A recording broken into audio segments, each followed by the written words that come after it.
October the 19th, 2023 has already become a part of Ukraine's history. Today, the Verkhovna Rada of Ukraine voted in favor of Bill 8371, which in effect implies the prohibition of the Ukrainian Orthodox Church, the largest denomination with at least 5 million Ukrainian adherents.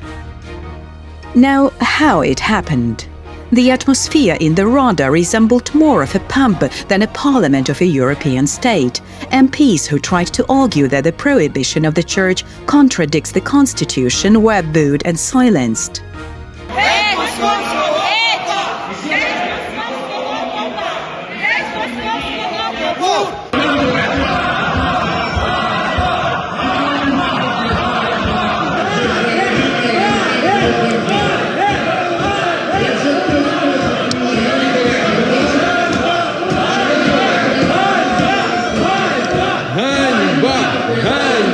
At the same time, those in favor of the prohibition spoke freely, even if they presented clear falsehoods. Які факти нам ще потрібно, щоб нарешті заборонити діяльність ФСБшної агентури в Україні? Останній форпост Москви тут – це російська церква. І всі в цьому залі це знають. Цей закон про те, щоб вичистити остаточно Україну від промосковських, ФСБшних покидьків, які роблять тут усе для того, щоб перемогла Москва. Even a Greek Catholic deputy spoke freely, quoting the Unit Metropolitan Sheptytsky. Андрей Шептицький, великий будівничий українського народу, ще 100 років тому говорив: як не буде української, вільної від впливу ворогів релігії, то й загальнодержавна справа не буде могти успішно розвиватися. A total of 267 MPs voted in favor of the UOC prohibition, with only 15 against. Could it have been different today? Hardly. Not long ago, the leader of the C14 and other radicals publicly threatened to kill those MPs who didn't vote against the UOC. The head of the Rada's Information Policy Committee called to draw up public lists of such deputies. They were essentially declared enemies of the people.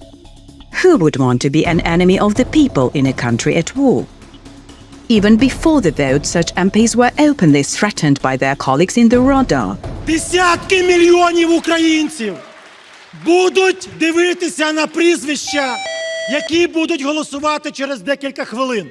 І той, хто з вас не натисне цю кнопку, може вважати себе прихильником Москви. Ганьба. Ви будете просто, ваші прізвища будуть всі знати на українці, на вулицях, в містах, селах і так далі.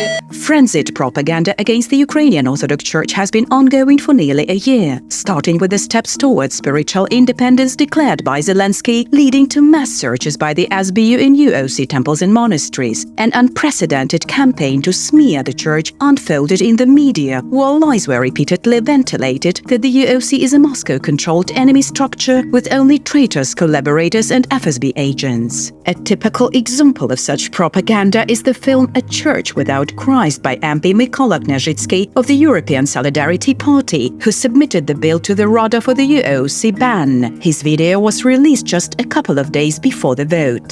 The first tactic is to call the Ukrainian Orthodox Church Russian and Moscow-controlled. However, you won't find these names in any Ukrainian religious or state documents. It's a falsehood. Російська церква російською церквою в Україні. Це російська церква. Роль російської церкви в діяльність РПЦ. Ця російська структура, російська церква – це російська церква. The second tactic is to lie to Ukrainians, claiming that the UOC is comprised of Russians and enemies who have occupied Ukrainian land. Розкажу вам сьогодні дуже цікаву історію про найбагатшу громадську організацію України.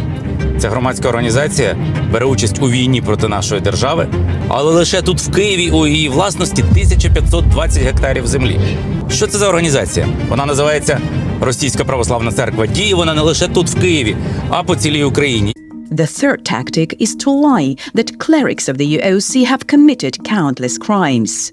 Перелік злочинів московських священників, які з грудня 22-го року почала документувати Служба безпеки, ошелешив країну. Їх масштаб шокував Україну. It's truly shocking, but in the opposite way. The UOC has 12,500 priests, 4,550 monks, and over 100 bishops totaling over 17,100 people. For this number, the SBU initiated 68 cases and only 19 people received sentences. To put it into perspective, 1 out of 1,000 bishops, priests or monks of the UOC was found guilty, and this figure is truly shocking, but just the other way around.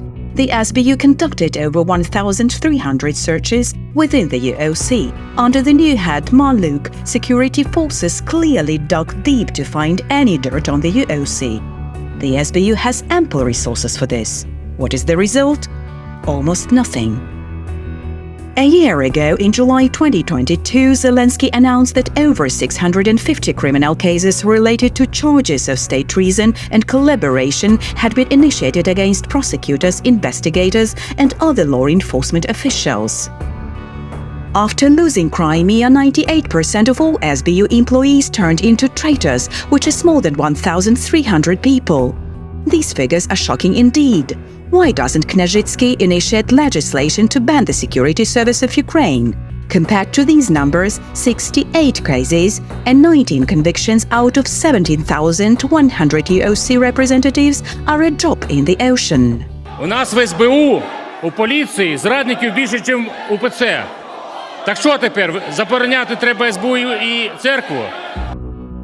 By the way, Kняжицький is a unit, as are many other MPs in the Rada. In 2019, they ardently supported Poroshenko, but now they are contented with Zelensky. Furthermore, a few others are pretty much contented with Zelensky.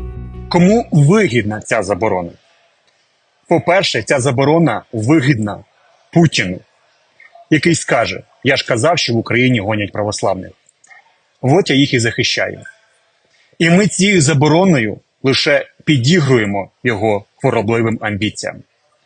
Я розумію, в чому вигода від голосування за цей законопроект для попереднього президента, який програв вибори.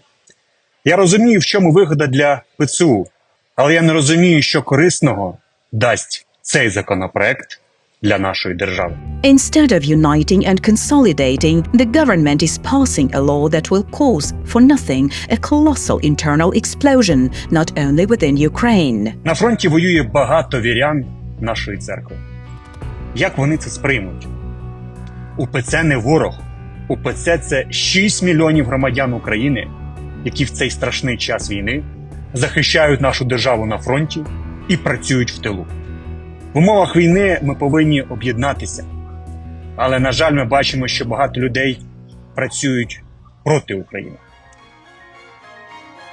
In reality, 267 people are committing subversion against the Ukrainian state, against a country facing severe challenges today. Millions of believers will never accept that their faith is being taken from them unjustly and brazenly. These millions won't vanish. They'll become an internal opposition. In turn, banning the church could become a shameful act of state suicide.